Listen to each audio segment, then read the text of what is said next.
what's up? Andito na naman si Biz Daklin LB o W Adventures. May panibago po akong isi-share sa inyo guys about dito sa pagtatrabaho Taiwan. So, sa mga hindi pa po nakapag-subscribe sa aking YouTube channel, please subscribe po. Maraming salamat po sa mga nakasubscribe na noon pa at sa mga tumatangkilik na nanonood at nag-share at nagkukla-like, nag-comment at nag-tap ng notification bell sa akong mga video guys. So, bago ko po umpisahan guys, mag-intro muna ako saglit.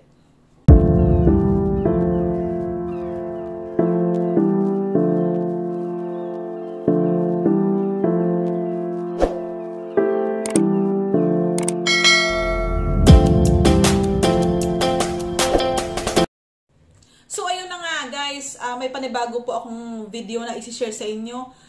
Lalong-lalo na doon sa mga kapwa ko OFW dito sa bansang Taiwan. Ito po yung isa sa mga pag nawalan ka ng trabaho, tapos gusto mong mag-transfer kasi hindi mo na kaya yung trabaho or yung anong tawag nito or yung pagtrato. Hindi naman sila nananakit dito guys. Siyempre yung nahihirapan ka na sa lalong-lalo na sa pag-aalaga ng mga matatanda gaya ko. Kasi ako guys magta-transfer ako ng bagong trabaho.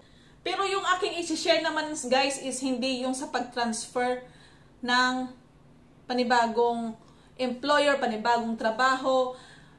Bukod yon sa mga susunod ko pang videos yon i-share ko. Ang ibabahagi ko po sa inyo sa ngayon guys is about part-time job dito sa Taiwan. So, although bawal kasi hindi naman part-time ang pinunta natin dito sa Taiwan, meron tayong pinirmahang kontrata at nakakontrata tayo na tayo ay magtatrabaho doon sa ating mga employer. 'Di ba po? So, yung ibang employer guys, pumapayag or okay lang sa kanila na nagpa-part-time tayo. Halimbawa, nagla-live selling, ayan, online selling. Tulad ko dati guys, 2 years po akong nag-online selling, nagla-live selling po ako. Okay lang sa kanila kasi sa gabi ko naman ginagawa ang live selling hanggang madaling araw. Tapos nagagampanan ko naman yung aking trabaho dahil noon yung aking alaga is bedridden, hindi na siya umaalis-alis. So nasa kama lang talaga siya. Hindi ko naman napabayaan. Basta lang hindi mapabayaan yung trabaho at okay ng mga amo, okay sa mga employer, walang problema. Tapos sa case ko naman sa ngayon guys is, yun nga, wala na akong trabaho, diba? Mag-a-apply ako sa ibang trabaho. So ang ginawa ko guys is nag-part-time muna ako sa ibang bahay. So meron ditong mga groups, maraming mga groups dito sa Taiwan, katulad ng mga caretakers sa Taiwan, mga aplikante sa Taiwan, transferring Taiwan, basta mga ganon, basta marami. Tapos, meron nagpo-post doon ng mga problema, nanghihingi ng advices, at naghahanap ng part-time. Kasi yung iba guys, minsan wala silang day off, tapos pag gusto nilang mag-day off na yung alaga nila is kailangan talagang bantayan, alagaan, tapos yung mga amo is busy, so naghahanap sila ng mga part-timer. Yung mga walang trabaho katulad ko, yun pinapatos namin yung mga part-timer na yan. Depende sa napag-usapan at depende din sa location kung kukunin mo yung isang part-time job. Tulad ko, nakatry ako guys, natuwa naman ako kasi nakatry ako na mag-part-time job dito sa Taiwan. Kasi 7 years mahigit na po akong iisa lang yung aking employer. So, tinry ko siya 5 days. 5 days ko siyang tinry. Nagtrabaho ako sa ibang bahay. Kasi nag-day off yung worker nung inalagaan niya. Nag-day off siya kasi nga kailangan niyang mag-rest. Kasi nga nagkasakit din siya. So, ginamit niya yung sick leave niya. Live sick tuloy. So, ako yung kumuha ng part-time. So, okay naman. Kaso nga yung iba, hindi naman talaga natin maiwasan na mga kuripot yung magiging amo or di kaya maselan, sensitive. Basta talaga, hindi mo talaga maiwasan yun. So, ikaw, be ready na lang sa sarili mo. So, ako naman is nakaya ko naman yung 5 days na yon. So, dito naman sa Taiwan guys, pag part-timer ka, malaki ang sahod mo. Kasi kung talagang nakakontrata ka sa amo mo, syempre kung magkano ang sahod mo, i-divide mo siya ng 30 days, yung araw mo is pumapatak lang ng ganito, ganyan, ganyan. Depende nga sa sahod. Mga 800, meron mga 600 plus a day, ganon. Pero pag dating ng part-timer guys, malaki. Kasi yung iba guys, nagbibigay ng 2,000, 24 hours. 24 hours na yung 2,000 NT dollar. Yung iba naman is 1,500, 1,200, 1,000.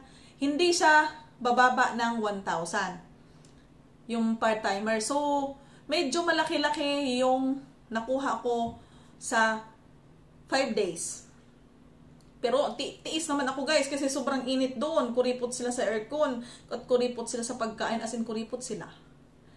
So tiniis ko yun, nakapag-try ako bilang part-timer. So mula noon, natuwa ako dahil mula noon nag-part-time ako, nag-post ako na kung sinong willing mag day off dyan na walang mag-aalaga sa kanilang alaga, pwede ako mag-part-time. So, ayun, sunod-sunod naman, guys, yung schedule ko. So, ang sabi naman ng partner ko is wala na kaming time sa aming sarili. At saka sa sarili ko, wala na akong time. Tapos, so ngayon, hindi niya na ako pinagpa-part-time. Hindi ko lang alam ngayong Sabado, kasi hindi naman ako matutulog doon sa part-timean ko. 6 to 6. So, 6 to 6, pag out ng partner ko, out na rin ako. So, sabay kami mag-out, 'di ba? So, hindi ko alam kung papatusin ko kung kukunin ko yung part-time na yon. Next week pa man naman yun. Pero ngayong Sabado-Linggo, meron akong part-time na may nag-message sa akin ng part-time. Parang hindi ko muna tatanggapin. Hindi ko lang alam. 24 hours. So, yun lang yung isi-share ko sa inyo pero wag lang talaga kayo magpapahuli. Dapat yung pagpa-part-timean nyo, sabihin nyo na doon sa nag-aalaga, doon sa matanda or sino ba yung inaalagaan niya, sabihin nyo na doon sa papalitan nyo ng pansamantala, sasabihin nyo na bawal kaming lalabas-labas.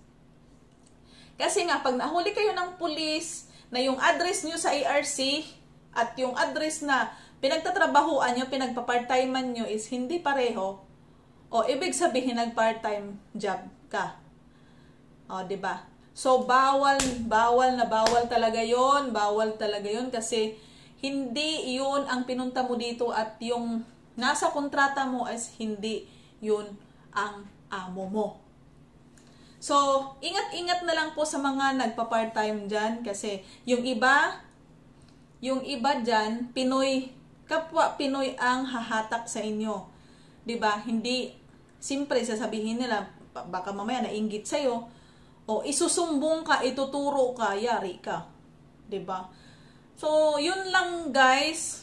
Kung may mga na nakalimutan ako kung sino dito ang nag-work dito sa Taiwan na andito sa aking YouTube channel, comment na lang po kayo guys kung ano pa ang maidadagdag nyo na mga bawal pagdating sa pagpa-part-time.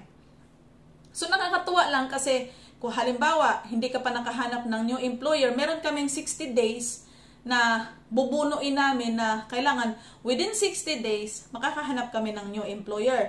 At kung wala ka pang new employer, pwede kang mag-part-time muna. Para at least, tumatakbo yung araw, gumagastos ka sa araw-araw, tapos wala kang trabaho, at kahit papano, meron ka ding sahod. Kahit ilang days lang yan, 24 hours, meron dito guys, kumukuha ng 24 hours, 8 hours, mga ganon, 3 days, 1 week, meron ding umaabot ng 2 months, 1 month, nasa sa inyo po yun. Diba? Pero ako hindi ako kumuha na may nag-offer sa akin kung pwede ba ako ng 2 months. Hindi po ako pwede sa 2 months kasi nga 60 days nga yung binigay sa akin tapos kukuha pa ako ng 2 months. Paano ako makahanap ng trabaho? Diba? So, mahirap din kumuha ng mahabang part-time kasi paano kung mauubos na yung 60 days mo sa kaka-part-time tapos wala ka pang nakukuhang employer. So, mapilitan ka talagang umalis dito sa bansang Taiwan. So yun lang guys, sa mga hindi pa po nakapag-subscribe sa aking YouTube channel, uulitin ko po, please subscribe, like and share, comment, at huwag niyo pong kalimutan na itap ang notification bell para po updated po kayo tuwing may panibago akong upload videos. Maraming salamat guys, hanggang sa muli sa susunod kong mga video. Bye guys!